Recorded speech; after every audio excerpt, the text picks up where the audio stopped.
Assalamualaikum warahmatullahi wabarakatuh.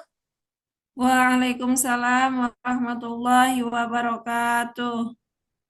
Selamat malam anak-anak. Selamat malam, Bu. Oke, hari ini kita belajar tentang APBN. Ada yang tahu belum APBN itu apa? Belum, Bu. Oke. Menurut Undang-Undang Nomor 17 Tahun 2003, Pasal 1, APBN adalah rencana keuangan tahunan pemerintahan negara yang disetujui oleh Dewan Perwakilan Rakyat atau DPR. APBN ini bersifat nasional dan dikelola oleh pemerintah pusat, dan juga APBN ini daftar yang merinci segala pendapat dan pengeluaran suatu negara dalam satu periode. Selanjutnya ada fungsi APBN.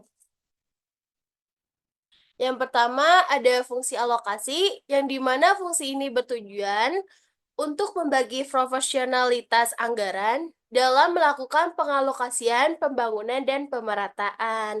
Yang kedua ada distribusi. Tujuannya untuk menyalurkan dana ke tempat yang sudah ditentukan. Yang ketiga ada stabilisasi. Eh, Tujuannya ketika harga barang dan jasa naik, maka pemerintah akan menaikkan pajak. Kegiatan ini untuk menstabilkan kegiatan ekonomi. Yang keempat ada fungsi anggaran. Bahwa anggaran negara adalah tonggak atau pokok pelaksanaan pendapatan dan belanja setiap tahunnya. Yang kelima ada fungsi perencanaan. Tujuannya untuk mengalokasikan sumber daya sesuai dengan apa yang sudah direncanakan setiap tahunnya. Yang keenam ada fungsi regulasi, yang dimana APBN digunakan untuk mendorong kebutuhan ekonomi suatu negara dan bertujuan jangka panjang untuk meningkatkan kemakmuran rakyat.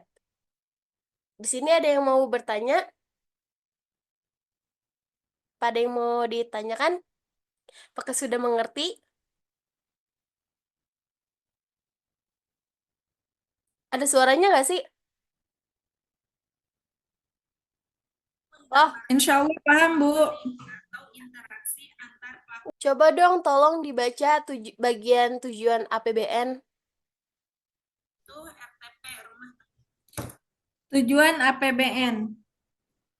Tujuannya itu yang pertama sebagai pedoman penerima dan pengeluaran negara dalam melaksanakan tugas kenegaraan.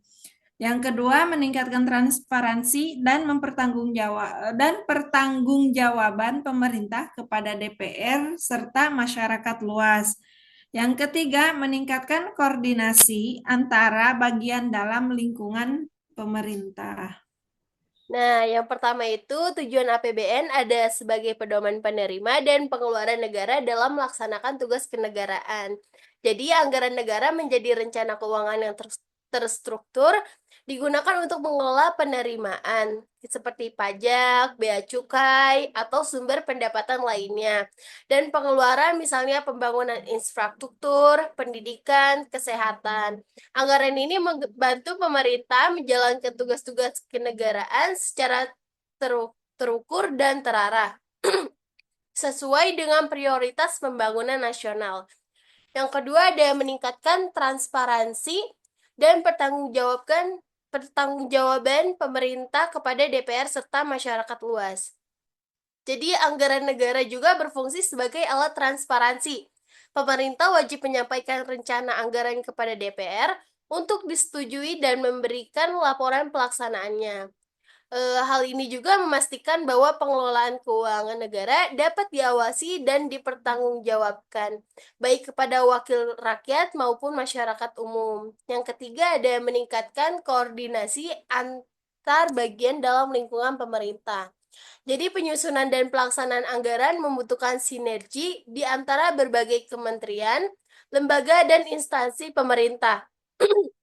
Dengan adanya anggaran sebagai acuan, setiap bagian dalam pemerintahan dapat menyelaraskan program dan kebijakan mereka agar sejalan dengan tujuan pembangunan nasional yang telah ditetapkan. Selanjutnya ada ada mekanisme penyusunan APBN.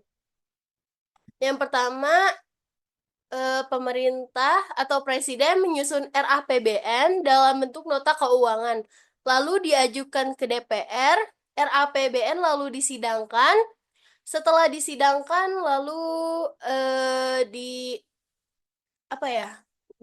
Mau diterima atau ditolak. Jika diterima, maka APBN akan membuat undang-undang baru. Jika ditolak APBN, maka akan memakai undang-undang yang tahun lalu.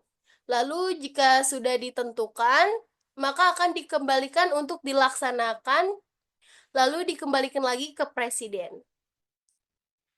Dah, cukup sudah pembelajaran hari ini karena jamnya sudah mau habis. Apakah ada yang mau bertanya sebelum Ibu tutup?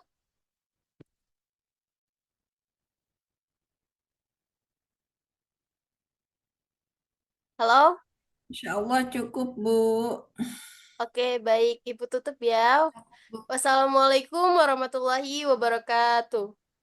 Waalaikumsalam Waalaikumsalam warahmatullahi warahmatullahi wabarakatuh. wabarakatuh. Terima kasih, Bu. Sama-sama anak-anak.